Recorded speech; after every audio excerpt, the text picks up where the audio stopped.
So I built a 3D version of Conway's game of life. There is no gravity here, no light, no physics engine, just 4 simple rules. This is Pon. I dropped him here to test 3 things. Can you survive in a world like this? Can you build? Can you compute? And fourth, is Pon going to survive the next 20 seconds?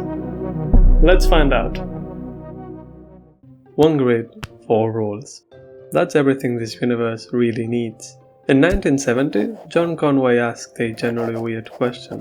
What's the smallest set of rules that makes a grid of cells behave like something alive? Alive like it moves, it changes. He found 4 rules, and everything Pon later does in this video comes from these 4 lines. So let's get them into your head. Every cell is alive or dead. Every generation, it counts its 8 neighbors, and the count decides its fate. 1 neighbor or none, you die, underpopulation. 2 or 3, you survive. 4 or more, you die, overpopulation.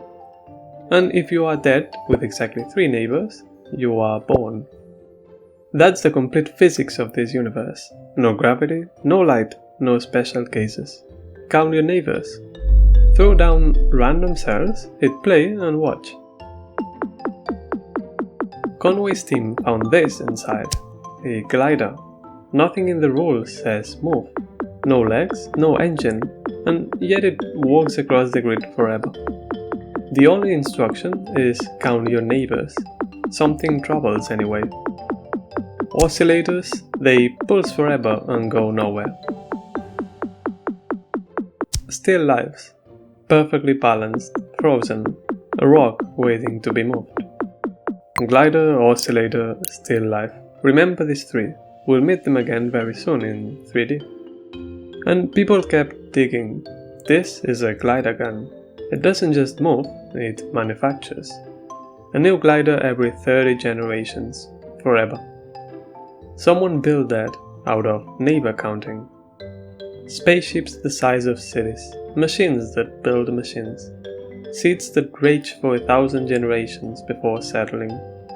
And a fully working computer? More on that later.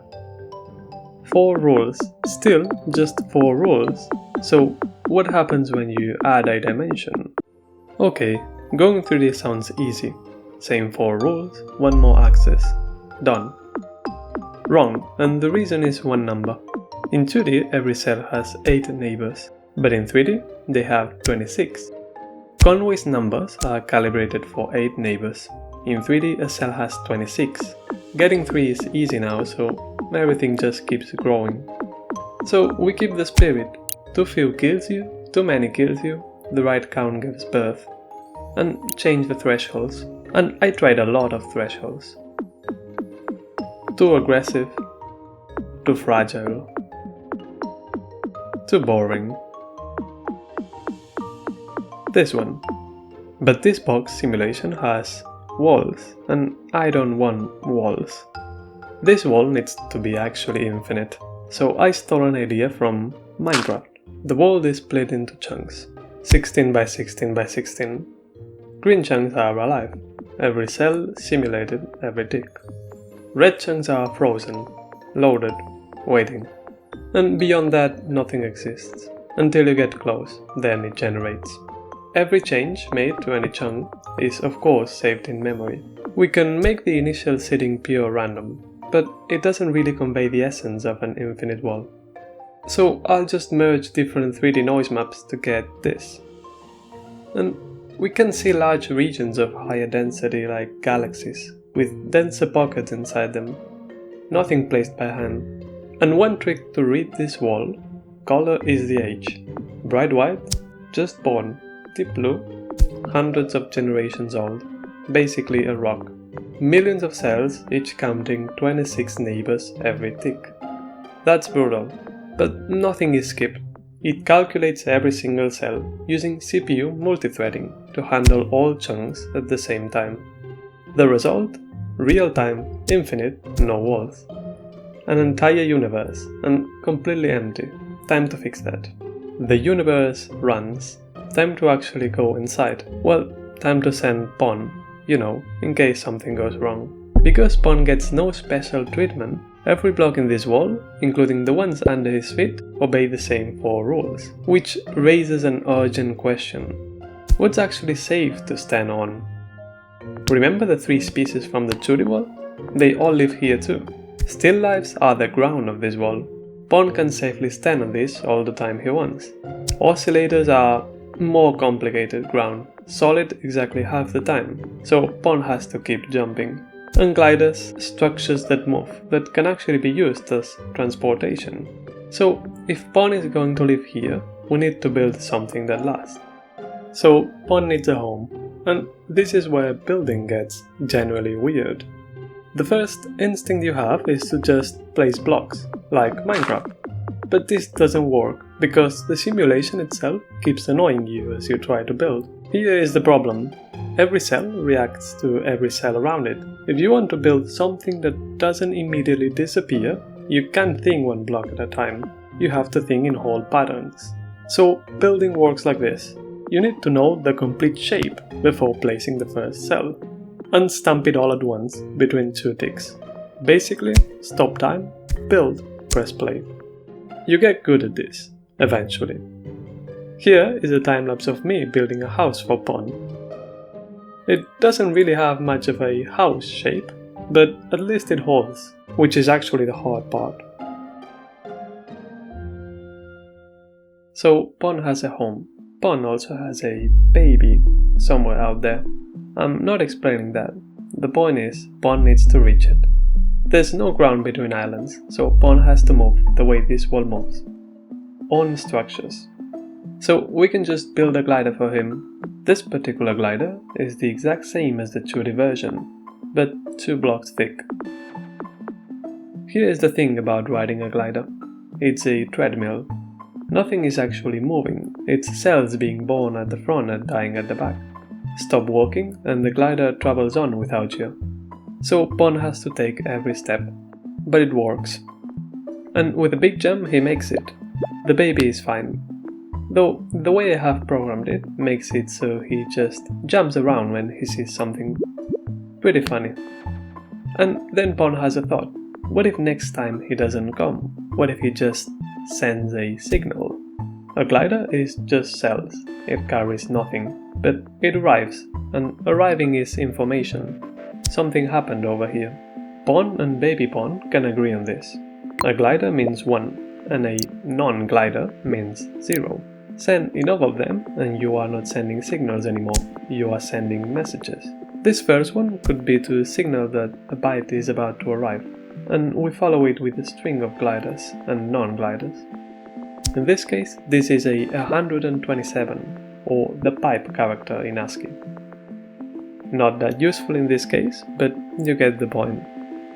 And just like this they can communicate through the wall, just like we do with the internet.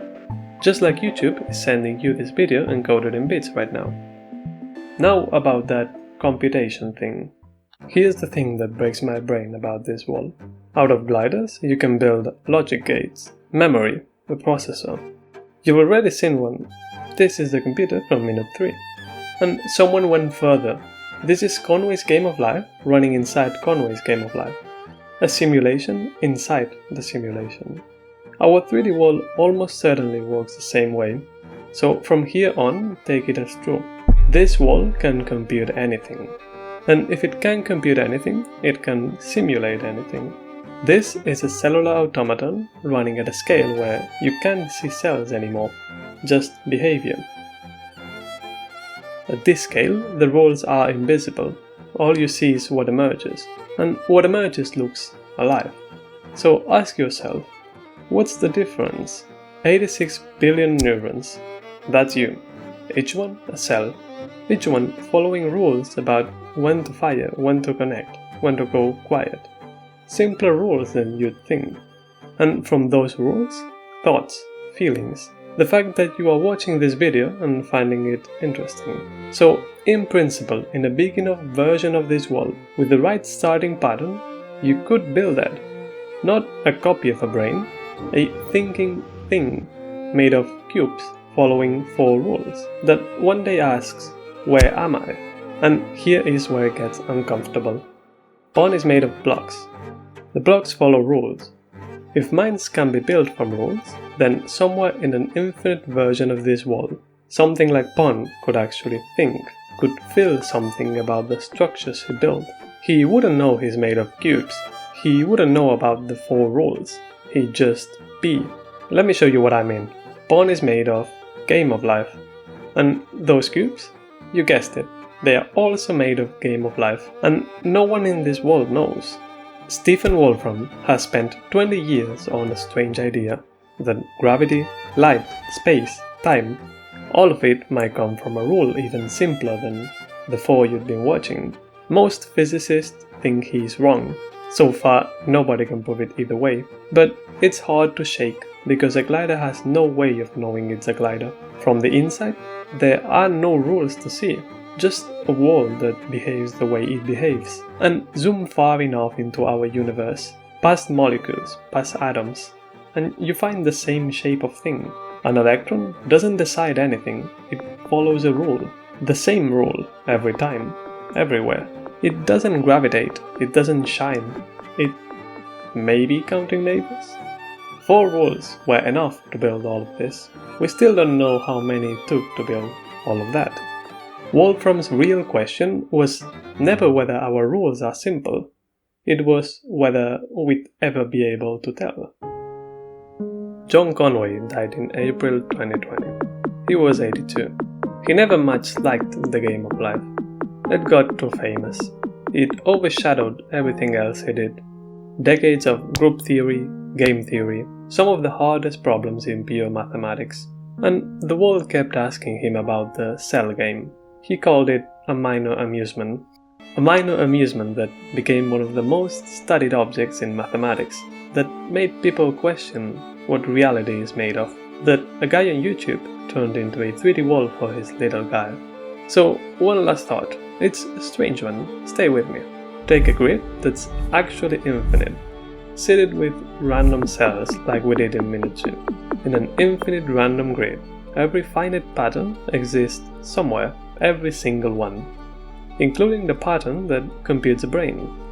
And if minds really can be built from rules, then somewhere out there is a pattern that is John Conway, still thinking, still doing mathematics, mightily annoyed that we are still talking about the game of life, and somewhere else a pattern that is you. Watching this exact video, sitting exactly where you are sitting, somewhere in all that space there's a copy of this exact moment. Same wall, same little guy on his island, and a version of you reaching over to subscribe. You don't have to do it for them. Out there, they already did. You'd just be catching up.